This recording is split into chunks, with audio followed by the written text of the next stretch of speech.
عملت قبلة ساخنة قدام الناس كلها، ولما تعرضت لانتقادات نشرت صورتها وهي عريانة من غرفة النوم. هي قصة جيني هيروموسو.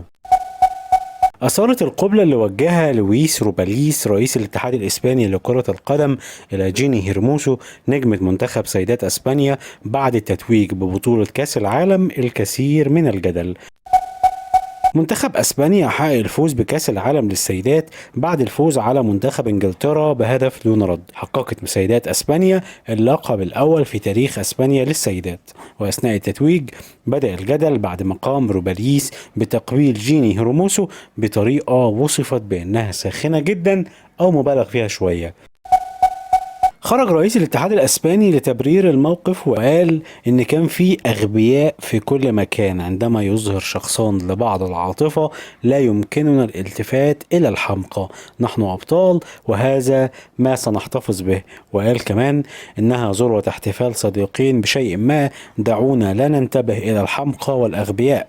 انه ذروة احتفال اثنين من الاصدقاء بشيء ما، لسنا هنا من اجل الهراء. وقال كمان دعونا نتجاهل ذلك ونستمتع بالأشياء الجيدة، ولا حتى يعلق علي من الخاسرين الذين لا يعرفون كيف يرون الأمور الجيدة. إذا كانوا حمقى فليستمروا في هرائهم.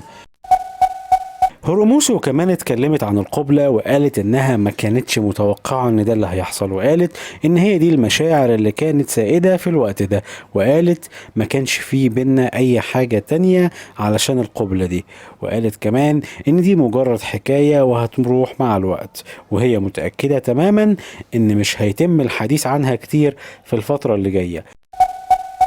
لكن رغم حالة الجدل الكبيرة جدا بسبب القبلة الساخنة، احتفلت نجمة المنتخب الأسباني بالتتويج بالبطولة ونشرت صورة ليها من غرفة نومها.